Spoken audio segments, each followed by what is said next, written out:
why do I love cruises and why I think you're gonna love them too. So the main advantage would be that you can hop from city to city without worrying about like packing every night, without worrying about airports. You truly do get to see the same amount if you think about it, but it's just a little bit rushed, and a lot of people don't like that. But trust me, when you don't have to move from hotel to hotel, that time, well, you can invest it in sightseeing and eating and enjoying and just having a fun time on the cruise. Something that you're gonna love about cruise, especially on the cruise, is the food.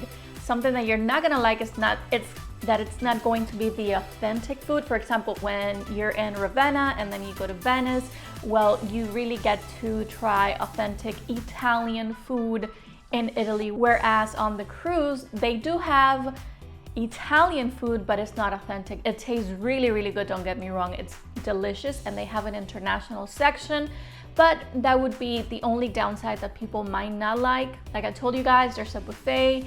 They have all-inclusive restaurants that you can go to. They also have the ones that you have to pay for, but there's a huge variety of food for you to choose from. Also, something that I think adults would love about cruises is that they have clubs inside the cruise. So there's really entertainment all throughout the day and night. So that's something that you're going to love, and that they have a kids section.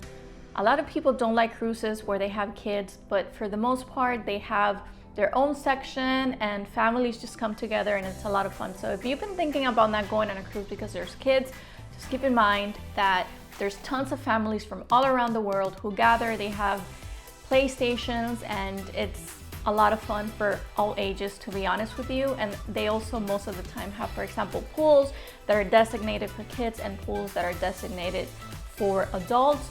And obviously, there's like live shows that families go to, and then they have the clubs, they have karaoke. So there is a little bit of everything on a cruise for everyone. Now, something that a lot of people may not necessarily like, and I've done this, and I recommend for you to do it. For example, not everyone wants for the cruise ship to choose their own room. I'll give you an example. When I travel, I have Royal Norwegian, pick my own room, but I always get a suite. So when that happens, usually you get a view that is obstructed, but it's not like, oh my God, I can't see anything.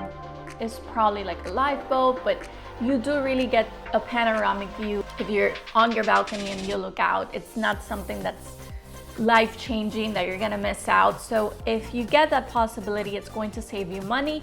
And to be honest with you, you're really not gonna be in your room. And the only reason why I always choose a balcony view, two reasons actually, is because when I'm leaving a city, I really want to see, obviously, as I'm leaving the port, and then the sunsets.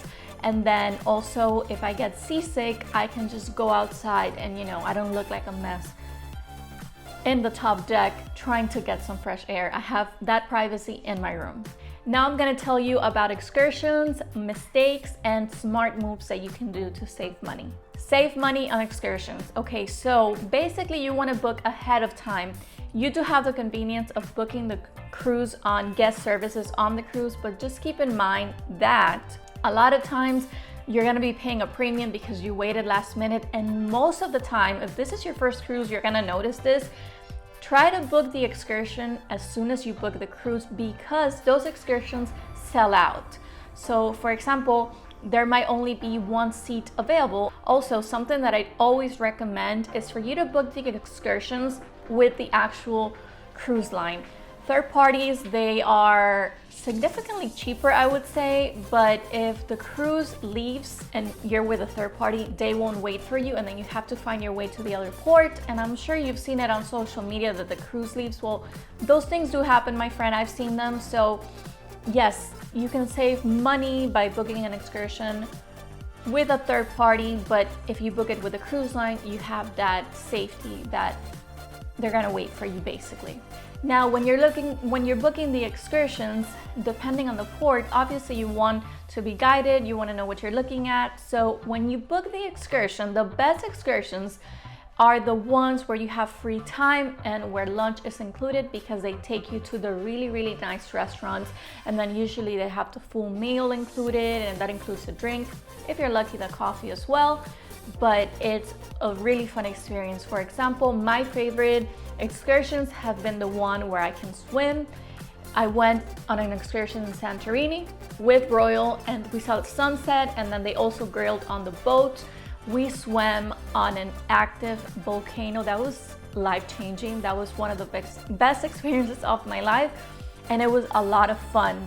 But I've learned that I like those excursions better than sometimes when I, go to places where I'm really like indulging myself in history. I like that, but I want to experience more of the culture, more of nature. Those are my kinds of excursions, and as you go on cruises, you're gonna discover them for yourself, but I hope that this inspires you.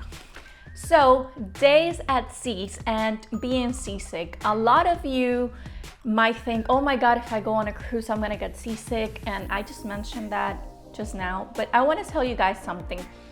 This last cruise that I went on, Explorer of the Seas, well, it was a humongous ship.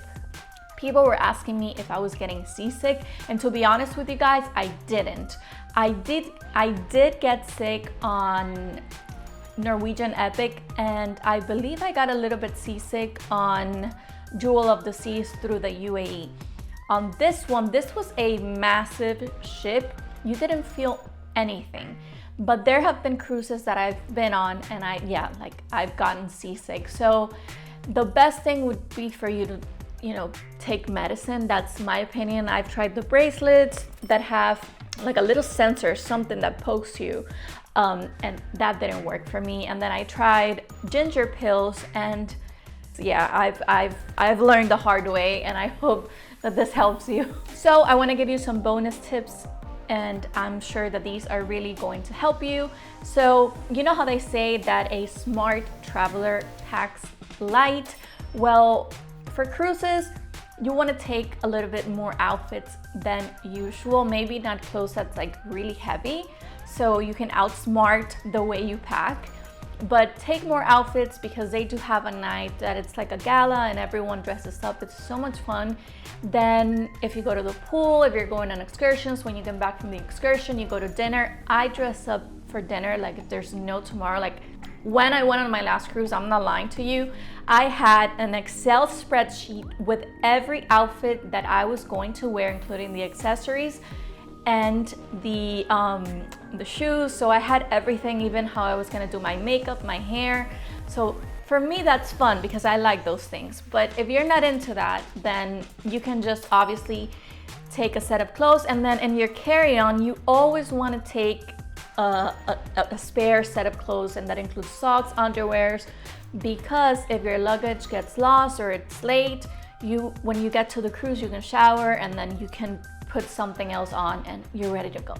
And then I'm gonna give you guys another tip, which is to always get not the soda package, always get the coffee package. So you're going to be jet lagged. It happens to a lot of people, even people who travel a lot get jet lagged. It's normal, it's not the end of the world. But for example, if you're someone who gets tired easily, you're gonna be doing a lot of excursions, you're gonna be like moving a lot on the cruise, and you're really not gonna be sleeping that much. What I recommend is for you guys to get the coffee package, because that's going to obviously help you get on your feet and ready to go. For example, I need espresso, so when I went on my last cruise, we made sure that we got that coffee package, and it was life-changing. When I went to the UAE, it was a significant time difference. I was dying. I'm not gonna lie to you, I was dying, and thankfully I was able to get some coffee, but I had to pay for it myself. So when you pay for it on the cruise, it's more expensive. So all of these things, you can buy them right after you book. Like that, you save a lot of money. So cruises are not for everyone, but I just want to tell you that they are such fun experiences for the entire family. There's entertainment, there's food, you're really sleeping, and then the cruise is taking you from point A to point B. There's a lot of things that you guys can do on the cruise, and you're going to have an unforgettable time. And honestly, just being able to explore so many countries in a week, in 2 weeks. It's just so much fun because yes, a lot of people think it's rushed, but you're saving time on the cruise if you think about it. So I hope that this information helps you. I have tons of more cruise videos here on my channel. If you want me to give you more tips on cruises, please let me know. So I'm gonna be linking down those playlists down for you guys so that you guys can see the excursions, the places that we went to, for example, in Venice. So yeah, I think you guys are gonna have a lot of fun watching those videos. Please subscribe to my channel, and huge thank you and welcome to everyone who's joined. We are almost 14,000 subscribers and I cannot believe myself. This channel has grown, but you know, it's not like if I cancel plans all the time to film and edit for you guys. So please subscribe, and yeah, I'm very grateful. I will see you next time. Bye.